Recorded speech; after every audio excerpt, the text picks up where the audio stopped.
Even today, one can imagine leaving the noisy, cobbled streets of 100 years ago in Shreveport. Thick with humidity and commerce. And being swept up the Belvedere into another world. Filled with anticipation, you have escaped the ordinary world and been transported to one of imagination and learning. Crowned by immortals, Galileo, Plato, Leonardo, there is no other building in the region which elicits such appreciation. Its unlikely existence forces us to acknowledge that we are the undeserving heirs of a miracle. A miracle. I've lived long enough to have seen a few of those. 5 seconds left in the game. Do you believe in miracles? Yes! Yep, remember that one. And if you're an LSU football fan, will you ever forget the Bluegrass miracle? Oh my goodness! Touchdown LSU! They win the game! And then, long ago, there was a miracle on 34th Street. But 400 Edwards downtown? Yep, that's what Chris says. The founders of Shreveport had always set aside one empty square in the middle of the town, just as in a Roman town, that would always be the seat of government, the seat of justice. And we have that in the Caddo Parish Courthouse. Chris is a lover of old buildings.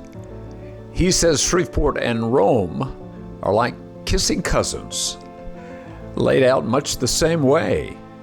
If you go deep, they even look alike. There's a Palace of Justice. The remnants still exist, and it's modeled entirely on a stair-step structure, which is exactly the mirror that we have at the Caddo Parish Courthouse. The Palace of Justice, places of worship, and always in ancient Rome, a center of learning.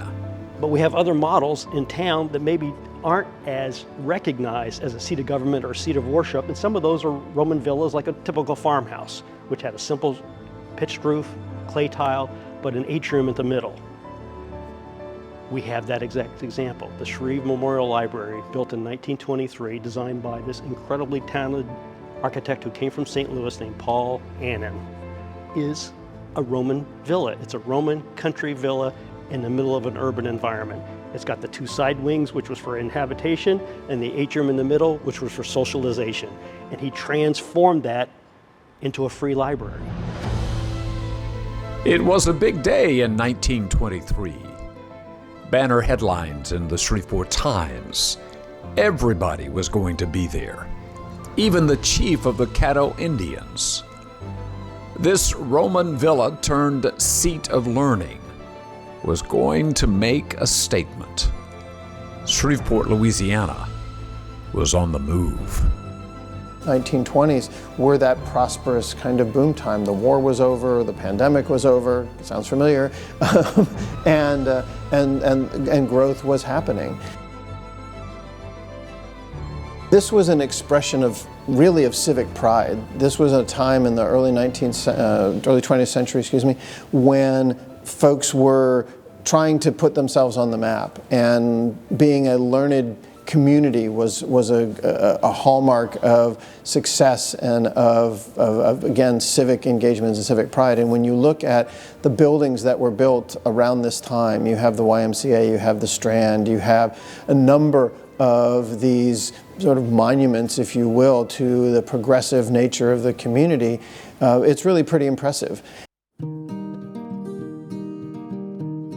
Your mother or whoever in the neighborhood drove the kids down, would go and talk to the librarian. I'm gonna be back at 4:30 to pick up the kids. Well, you'd be out there on the corner, and the librarian would put you back in the car to go back home, but you'd been to the library. You know, you could go to town, change trolleys, and go visit your friends in Broadmoor. Now, you spent a long time on the bus, but you could get there. And as a kid, if your mama released you to be riding the bus, if you were thoughtful, you could go a lot of places. Rows and rows of books. The silence was comforting, and the nooks and turns were like a puzzle to wander through. Until we arrived at the section where Daddy would find books he enjoyed. And as we got older, having our very own library card made us feel so grown up. Wonderful memories. I remember my mother taking me to the children's library. Through a dark door on the left, down a few steps for my very first library card. I was so proud to have my own card. The feeling still resonates almost 70 years later.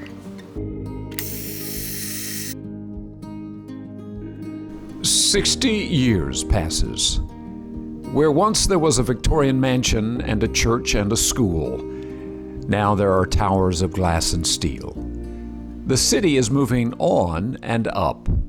The thousands of books move next door, and this villa of learning goes dark.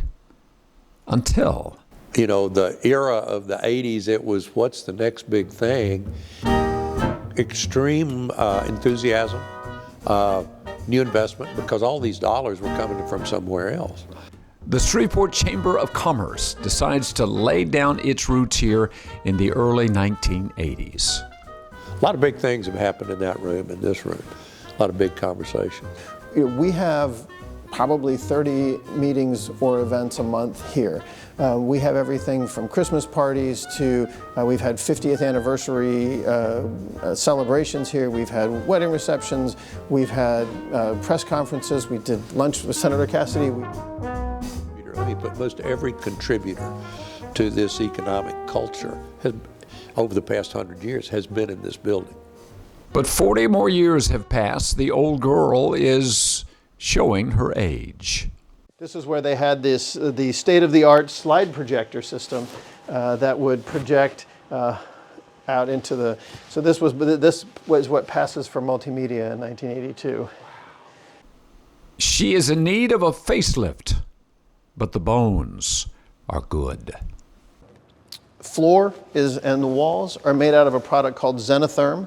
That is a composite with sugar cane and other stuff in it. Still, it's been a century.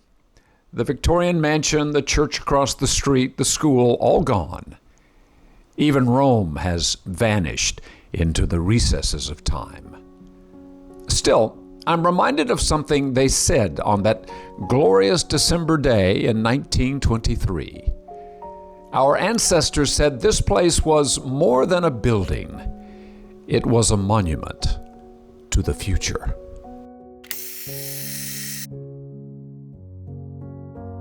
Not only a look at who we are, but who we want to become.